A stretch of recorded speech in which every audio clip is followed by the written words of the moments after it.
Before diving into this incredible story, consider subscribing to the channel and hitting the bell. Every story here has something to say, and you won't want to miss a single one. The sun barely filtered through the hospital's large windows, casting timid rays on the cold, spotless tiles. The air was filled with antiseptic smells and the murmur of machines beeping incessantly, reminding everyone of the fragility of life. In the hushed silence, every step echoed with tension. Jonathan Whitmore, a billionaire known for his ruthless financial empire, strode into the lobby, his tailored suit impeccable but slightly creased from haste. His gray eyes, usually impassive and cold, burned with frustration. In his hand, he held a thick medical chart, his gaze searching for a target to blame. He spotted Emily, a young nurse, busy filling out forms near the reception desk. She wore her crisp white uniform, her badge glinting in the artificial light, and despite the constant stream of patients, she maintained an upright posture and a calm, measured expression. Jonathan approached her, his sharp voice breaking the quiet murmur of the hospital. "What the hell are you doing? How can you be so slow? Don't you realize that every second counts?" Emily looked up, showing no sign of panic or irritation. Her gaze was soft but penetrating, as if she saw beyond appearances and read the distress hidden behind the man's wounded ego. She gently put down the pen she was holding and calmly replied. "Mr. Whitmore, money cannot buy the life you are losing." Time seemed to stand still. Emily's simple words hit Jonathan with a force he hadn't anticipated. For the first time in years, he felt the weight of his choices and his hectic life. All the money in the world couldn't reverse what really mattered. His breath caught, his face froze, and in that brief silence, a spark of awareness was born. The hospital continued to function around them, indifferent, but for Jonathan Whitmore, this moment would be the beginning of a profound change. A moment when pride and wealth would confront human fragility, and when a simple nurse would, unknowingly, trigger a transformation that would turn his life upside down.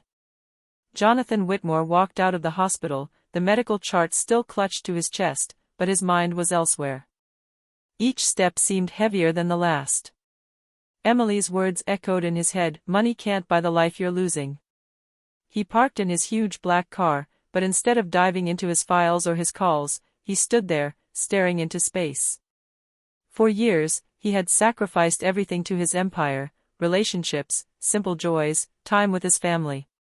Everything to accumulate more wealth, more power. And now, this simple warning from a nurse had sent him reeling.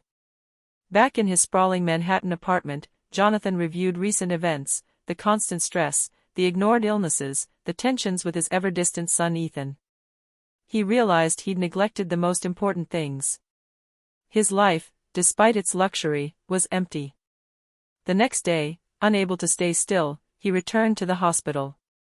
Not for business, but to understand Emily, the nurse who had dared to tell him the truth he refused to see. He found her in the hallway, busy reassuring an elderly patient. She looked up, recognizing him immediately, but remained calm, polite, and professional. "Mr. Whitmore, what can I do for you today?" she asked, a slight smile on her face. Jonathan hesitated, but finally said, I need to understand what you meant yesterday." Emily placed her hand on the patient's chart and replied softly. "What I meant was that you can't buy health, time, or lost love. You can have everything else, but these things you have to protect yourself." Jonathan felt a lump form in his throat. For the first time, he understood that it wasn't too late to change, but he would have to face the mistakes of his past and repair what could be repaired. At that moment, an idea germinated in his mind. He was going to get personally involved in the lives of those he had neglected, starting with his own family and perhaps, with this nurse who had just shown him a path he had never dared to take. Thus began a new chapter in his life, where money would lose its absolute power, and where true value would lie in attention, compassion, and time given to others. The next morning, Jonathan Whitmore got up earlier than usual. The empty apartment seemed quieter than before, and he felt a strange emptiness mixed with a newfound determination. He knew he had to act, but he didn't know where to begin. His first instinct was to go see his 17-year-old son, Ethan, with whom he had always had a cold and distant relationship. Jonathan knocked softly on the bedroom door, and Ethan looked up, surprised to see his father at this hour. "Dad?" "What?" "I want to talk," Jonathan interrupted, his voice unfamiliar, shaky but sincere. They sat on the bed, and for the first time in a long time, Jonathan didn't talk about his business, his travels, or his money. He talked about feelings, regrets, and wasted time. He even recounted his meeting with Emily, the nurse who had opened his eyes. Ethan, at first skeptical, sensed the sincerity in his father's words. "Dad. I didn't know you were thinking about all this," Ethan whispered. After this conversation, Jonathan went to the hospital. But this time, he didn't come as a disgruntled patient, nor as a man in a hurry. He came to understand, to learn, and to help. Emily greeted him with her usual smile, but this time, Jonathan saw something else, a quiet strength and a determination that deeply impressed him. "I want to help you," he said simply. Emily looked at him, surprised. "Help how, exactly?" "It doesn't matter. I want to do something good, something that matters. And I want to start here, with you." Emily nodded slowly, but her gaze remained cautious. She knew many wealthy men came with good intentions but disappeared immediately. Yet, something in Jonathan's gaze told her he was different this time. As the day progressed, Jonathan began observing the staff and patients. He saw the fatigue in the nurses' eyes, the fear in the patients, the loneliness in some families. He decided to take action. He began quietly funding improvements to the hospital, organizing rest periods for the staff, and offering support to families in distress. But despite his best efforts, a part of his past refused to let go. Old habits, pride, and ego threatened to take over. Jonathan understood that true change wouldn't be easy, and that meeting Emily was only the beginning of a long road to redemption. That evening, as he left the hospital, Jonathan felt for the first time in a long time a fragile but real peace. And deep down, he knew that Emily had triggered something that would transform his life irreversibly. A few days later, just as Jonathan was beginning to find a rhythm with his hospital visits, an incident occurred that turned everything upside down. An elderly patient, Mr. Reynolds, arrived at the emergency room in critical condition. Doctors and nurses rushed to the scene, but the panicked and angry family seemed ready to explode. Jonathan, who happened to be there, watched. He saw the fear and helplessness in the eyes of the staff and family. Emily, calm and focused, cared for the patient with astonishing precision and humanity. But at a critical moment, she was confronted by Mr. Reynolds's family, who fiercely criticized her for every decision she made. Jonathan felt his anger rising, not at Emily, but at the injustice of the situation. Without thinking, he stepped forward. "Please let the staff work. They're doing everything they can." The family turned around in surprise, and Jonathan realized he had just spoken with an authority he had never used for anything other than his business. Emily looked at him, puzzled but grateful. "Thank you, Mr. Whitmore. But, you don't have to." "No, I want to be here," he replied firmly. "To help. Not just by giving money, but by doing something." The incident forced Jonathan to intervene in emergency care, calm the family, and support Emily and the other nurses. That day, he understood that changing one's life didn't just mean funding projects or talking about one's regrets, but confronting problems head-on, even when they seemed insurmountable. That evening, as he left the hospital, he felt exhausted but alive in a way he had never known. He realized that true wealth was not measured in dollars, but in moments when you made a tangible difference in the lives of others. Emily followed him into the hallway for a moment, and with a sincere smile, she said, "You're a quick learner, Mr. Whitmore. But remember, helping others requires more than goodwill.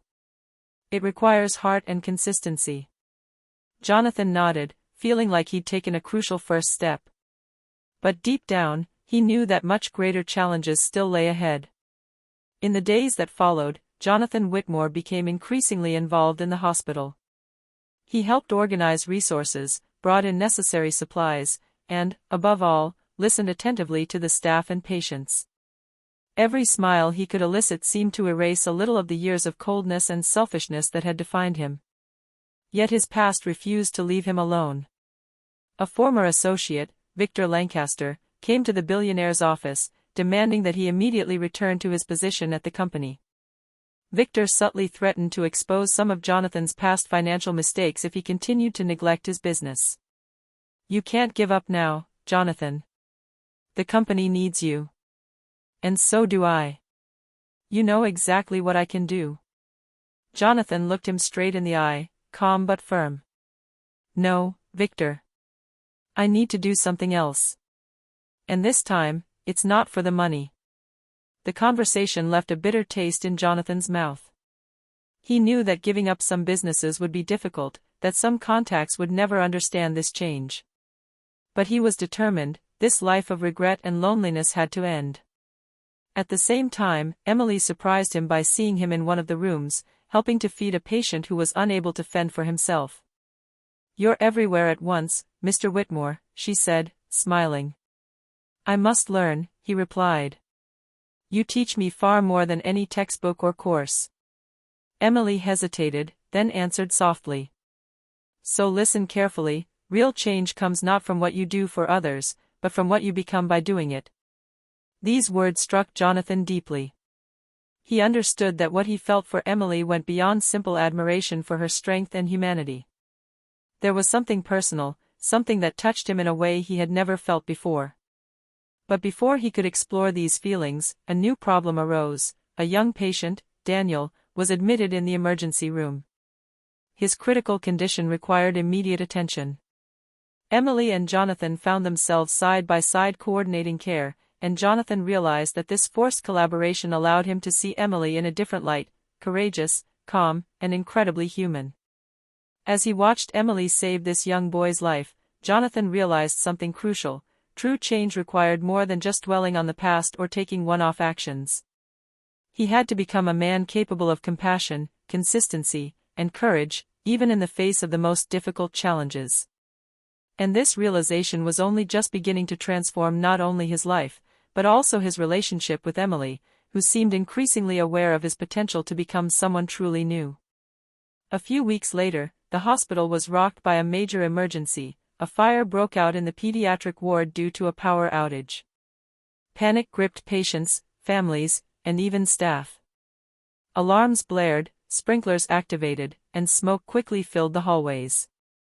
Jonathan, who was there to oversee the delivery of new equipment, felt his heart race. His instincts drove him to run toward the wing in danger. Emily, already inside, was calmly and purposefully guiding the children and families toward the exit. "Follow me," she cried, as she carried an unconscious child in her arms. Jonathan didn't hesitate for a second. He helped evacuate patients, carrying children, guiding disoriented families, and supporting overwhelmed nurses. Every second counted, and he felt adrenaline mixed with a fear he'd never known. At a critical moment, a little boy, Daniel, the same patient they had saved a few days earlier, found himself trapped behind an overturned piece of furniture. Jonathan jumped up, lifted the piece of furniture with difficulty, and pulled him out. Emily arrived shortly after, out of breath but smiling. "You're amazing," she said, panting, as she picked up the little boy. Jonathan shook his head, smiling through the tension. "No, we're amazing, together." After the evacuation, as firefighters finally brought the blaze under control, Jonathan and Emily found themselves in the hallway, surrounded by smoke and debris, but alive and unharmed. Patients and staff looked on with admiration and gratitude.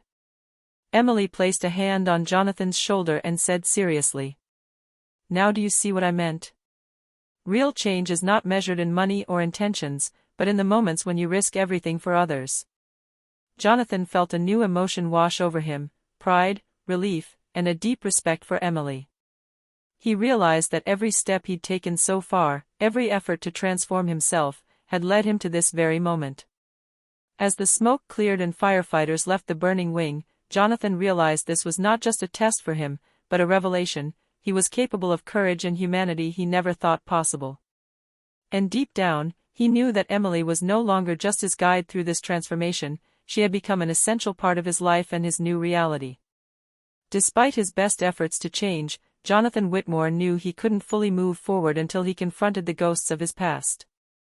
The relationships he'd neglected, the mistakes he'd accumulated, they all came back to haunt him. That day, he decided to visit his younger sister, Victoria, whom he hadn't seen in years. Their relationship had been shattered by inheritance disputes and Jonathan's cold, business-obsessed attitude. When he rang the doorbell, Victoria opened it, surprised and suspicious. "Jonathan, what are you doing here?" she asked, her voice trembling. "I came to apologize, and try to repair what I destroyed," he replied, his throat tight. Victoria hesitated, tears in her eyes, but the sincerity in her brother's gaze moved her. They spent hours talking, recalling childhood memories and sharing their regrets. Jonathan felt a huge weight lift from his shoulders, but he knew this was just a phase. Later, he went to his parents' house to explain the changes he'd made and ask for forgiveness for the years of distance and indifference. The conversation was painful, punctuated by silence and tears, but it allowed Jonathan to understand that true courage wasn't just about saving lives outside, but also about repairing those hurt within one's own family. When he returned to the hospital, he found Emily, who was observing the day's activities. She looked at him and said softly, "So, how did it go with them?" "Difficult, but necessary," Jonathan replied. "I understand now that change is not only about acting in the present, but also about facing what we have been running from." Emily nodded, impressed by his sincerity. "And you're making good progress. Keep it up, you're on the right path." For the first time in a long time, Jonathan felt complete, but he knew he had to keep going. Every action, every decision, every word mattered. And Emily, who had become his guide and support, remained by his side, ready to help him face whatever challenges lay ahead. This chapter of redemption, he believed, was not just his own, it was a path he shared with others, and each step brought him closer to a life he never thought possible. A few weeks after his efforts to connect with his family and get involved with the hospital, Jonathan Whitmore was faced with a challenge he never imagined. One morning, bad news arrived by telephone. One of his former financial partners had embezzled a large sum of money from the company, and the media began to spread rumors that threatened to tarnish his reputation. The newspapers were already running headlines, "The billionaire distracted by his humanity puts his empire in danger." Jonathan felt a familiar anger rise within him, but he remembered the recent lessons. He took a deep breath and decided not to react impulsively. He had to handle this crisis with integrity and calm, without reverting to the man he was before. At the same time, at the hospital, Emily was waiting for him for a meeting about organizing a program to help patients in difficulty. She saw the tension on his face and approached. "What's going on, Mr. Whitmore?" "A crisis, but I must learn to manage it in ways other than anger," he replied. Emily put a hand on his arm and said, "You have already shown that you can act with courage in much more difficult situations. This one is different, but you have what it takes to cope." Jonathan smiled weakly. He realized that for the first time, he didn't feel alone in his challenges. Emily's presence gave him the strength to continue, even when the world seemed to be conspiring against him. As the days passed, he made bold but correct decisions. He confronted his former partner, took legal action to protect the company, and used his resources not only to defend his assets but also to support those affected by the scandal. Every choice was guided by responsibility, not revenge. When the media storm finally subsided, Jonathan realized that the ordeal had reinforced his transformation. He had proven that he could remain human and whole even under pressure, and that his change was not superficial. Emily was waiting for him outside the hospital that evening, and with a genuine smile, she said, "See? Even when the world tries to pull you back, you can move forward." "Thank you," Jonathan murmured. "Without you, I would never have understood what it really meant." That evening, as they gazed together at the sky above the city, Jonathan knew that each trial, each challenge, brought closer not only his redemption, but also the possibility of a deep bond with Emily, built on respect, trust, and humanity. One evening, while Jonathan was organizing a fundraiser for the hospital, an emergency arose. A young, critically ill patient needed immediate and expensive surgery. The family, destitute, was prepared to accept the worst. Jonathan felt an instinctive impulse to intervene. But this time, it wasn't simply about funding the operation. He wanted to ensure that the patient and his family received comprehensive emotional and moral support. Emily, seeing him act, smiled softly. "You've really changed, Mr. Whitmore," she said, moved. "I have only just begun to learn what it means to truly care about others," he replied. The operation was a success, but the event left a deep impression on Jonathan. Seeing the relief and gratitude in the parents' eyes, he understood that every act of kindness had a real impact, sometimes greater than all the wealth accumulated. After the intense day, Jonathan and Emily found themselves alone in the nearly empty hospital hallway. The soft light from the lamps created a calm, almost intimate atmosphere. Jonathan felt his heart beating faster than usual. "Emily," he began hesitantly. I think I've finally understood what it truly means to live." Emily looked at him carefully, a tender smile on her lips. "And what does that mean to you?" she asked. Jonathan took a deep breath and said, "It means that every moment counts, every gesture counts, and that certain people become essential in our lives. You have become essential to me." Emily was silent for a moment, moved by Jonathan's sincerity and vulnerability. Then, in a soft but firm voice, she replied, "And you are willing to continue on this path, even when it is difficult?" Jonathan nodded. He knew the road wouldn't be easy, but for the first time, he didn't want to turn back. The experience, the trials, and the encounters had changed him. And now he understood that love and compassion weren't measured in money, but in actions and sincere commitment. As they left the hospital together, Jonathan felt a new peace wash over him, and a certainty: true wealth was not in his bank account, but in his ability to connect with others and to love fully, without reservation. A few weeks after the recent successes at the hospital, Jonathan Whitmore received a call that turned his life upside down. Victor Lancaster, his former business partner, had taken advantage of one of his trips to spread false rumors about his finances and reputation. The media picked up on the story, claiming that Jonathan had diverted hospital money for his personal projects. The news came like a bombshell. Staff and patients now viewed Jonathan with suspicion, and some financial supporters began to doubt him.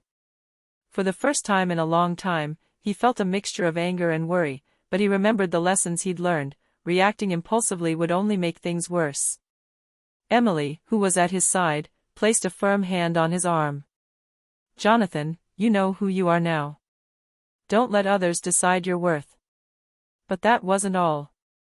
Some of the press even questioned Emily, insinuating that she might have benefited financially from her relationship with Jonathan. Tensions quickly mounted, and the young nurse was confronted with malicious rumors for the first time in her life. Jonathan felt his anger rising, but this time he didn't yell or retaliate forcefully. Instead, he and Emily held a press conference to clarify the situation. He spoke honestly, explaining his choices, his motivations, and the importance of the hospital in his life. "Money has never interested me more than the lives and health of others," he declared in front of the cameras. "Every action I have taken has been guided by respect and love for the people around me." Emily looked at him in admiration. He was no longer the arrogant and cold billionaire she had first encountered. He was now a courageous man, capable of standing up to attacks and defending those he loved. The truth finally came out: Victor Lancaster had orchestrated this entire manipulation to weaken Jonathan. The rumors dissipated, but Jonathan knew that life's trials would never truly end. He realized that the true test wasn't external attacks, but his ability to remain faithful to his transformation, even in the face of betrayal. Emily, at his side, placed a hand on his shoulder and said with a tender smile, "You've weathered this storm. Now, nothing can stop you, if you continue to act from your heart." Jonathan smiled, feeling a mixture of relief and strength. This ordeal had solidified his redemption and strengthened the deep bond he shared with Emily. They were now ready to face whatever life might throw at them together. A few months had passed since the incident with Victor Lancaster. The hospital was thriving thanks to Jonathan's initiatives and Emily's leadership, and the billionaire's reputation had not only been restored, but transformed. He was no longer known simply as a ruthless businessman, but as a committed philanthropist, capable of humanity and compassion. That morning, Jonathan arrived at the hospital earlier than usual. He had organized a low-key ceremony to honor the staff and patients who had faced difficult times over the past few months. Emily greeted him with her bright smile. "You seem nervous," she said, laughing slightly. "Maybe a little, but for good reasons this time," Jonathan replied, a genuine smile lighting up his face. The ceremony began. Jonathan spoke to the assembled staff and families. "What we have accomplished here together shows that no amount of wealth can replace humanity. Every smile, every gesture, every action counts. I am not alone in this success. Emily and all of you are the real heroes." The staff applauded, moved. Emily placed her hand on his arm, and Jonathan felt a familiar warmth fill his heart. This was more than professional admiration, it was a deep bond, based on trust and mutual recognition.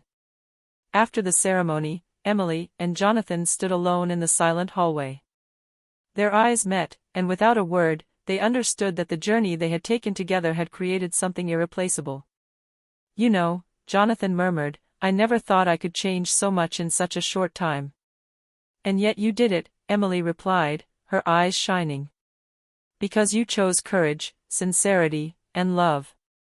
Jonathan took Emily's hand and said softly, "So I choose to continue, with you. Not just for me, but for all we can accomplish together." Emily smiled, moved and happy.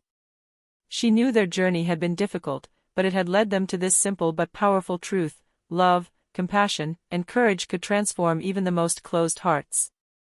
At that moment, in the restored calm of the hospital, Jonathan Whitmore finally understood that his true wealth was not in his bank accounts, but in the lives he had touched, in the connections he had made, and in the sincere love he shared with Emily. And as they held hands, watching the sunlight stream through the large windows, Jonathan knew his life had found a meaning no dollar could ever buy.